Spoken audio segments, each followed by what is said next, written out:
vous retrouve dans une nouvelle vidéo en compagnie de mes petits loulous pour vous parler à nouveau d'amour. Voilà, une autre vidéo sur l'amour. Là, le message est différent, je dirais. Donc, j'avais vraiment envie de vous le partager. C'est un message que j'ai reçu en guidance. Donc là, du coup, ça va utiliser le tu. Mais je vais pas changer parce que je trouve que ça permet vraiment de se mettre dans le texte et de se l'approprier.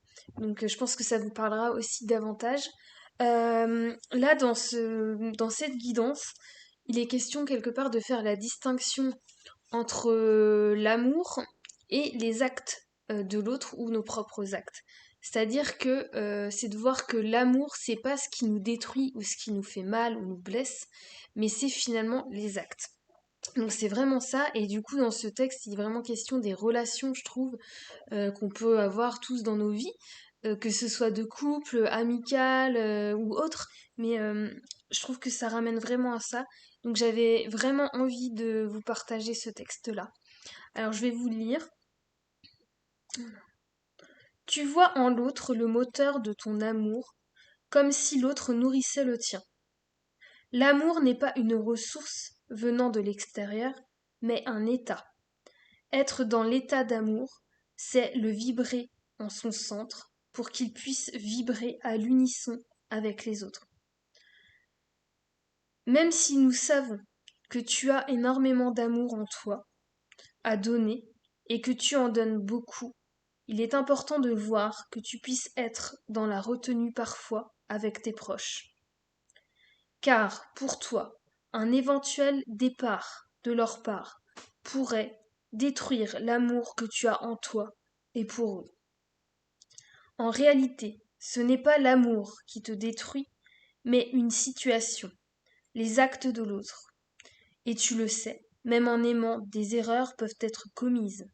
Ce n'est pas l'amour que tu dois remettre en cause, ni le tien, ni le sien, mais les actes. Il est important de voir que si un jour tu dois te détacher, ce n'est pas par manque ou perte d'amour, mais par respect pour toi. Aimer ne veut pas dire se sacrifier. Tu peux aimer et quitter par respect pour toi. Car souviens-toi, l'amour est un état et non une condition te faisant rester dans des choses qui ne te respectent pas ou ne te conviennent pas.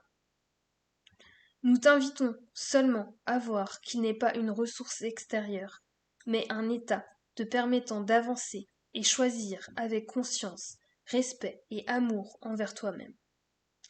Donc voilà, donc vraiment, moi je le trouve très beau ce message. Là, quand je relis par rapport au fait, voilà, on peut quitter quelqu'un, en tout cas arrêter une relation, c'est pas toujours par manque d'amour pour l'autre, c'est que peut-être la relation telle qu'elle est à ce moment-là ne nous convient pas. Donc c'est pas par un manque d'amour, c'est que ce qu'il y a ne nous convient pas. Donc c'est totalement différent. Et ça peut être pareil pour l'autre, il peut nous quitter parce que la situation ne lui convient pas et ce n'est pas par manque d'amour. Donc il y a vraiment ce côté-là, je trouve, qui est hyper important parce que souvent on fait l'amalgame en fait de l'amour, bah voilà, il me quitte, il m'aime plus, en fait, on mélange tout et on pense vraiment que c'est l'amour qui nous fait du mal, qui nous blesse, qui nous détruit, qui nous casse notre cœur, alors que c'est pas forcément ça. Euh, alors il y avait autre chose où je voulais rebondir. Donc il parlait ouais, de vibrer l'amour en son centre. Donc c'est vraiment dans votre centre, j'ai envie de dire au niveau de votre cœur quelque part. C'est de le vibrer en vous avant tout. Et ce n'est pas de se rattacher forcément à l'autre pour être en contact avec l'amour quelque part. Euh, Et je reviens sur le fait de, même en aimant, il y a des erreurs qui peuvent être commises. Euh, je pense que on l'a tous vécu, voilà. Parfois, on fait des choses, on pense que c'est la bonne solution à l'instant présent. On fait un choix, voilà, par rapport aux données qu'on a. Et puis il s'avère que bah c'était peut-être pas le meilleur choix parce qu'en fait on a blessé l'autre. Euh, voilà. Donc c'est vraiment se dire que on fait tous des erreurs et là encore c'est pas par manque d'amour de l'autre. C'est parce que selon notre histoire, ce qu'on vit au moment présent, nos envies, nos besoins, on fait pas les mêmes choix non plus. Et oui, parfois, on fait des erreurs. Voilà. Et donc, si ça blesse, finalement, c'est ce qu'on a fait ou ce qu'on a dit qui est blessant. Mais c'est pas, ça remet pas en cause l'amour qu'on peut avoir pour l'autre personne. Donc voilà pour ce texte. J'espère que il va vous éclairer, en tout cas vous faire du bien, vous faire réfléchir, tout ça, tout ça. Et du coup, je vous dis à très bientôt dans une nouvelle vidéo. Bye bye.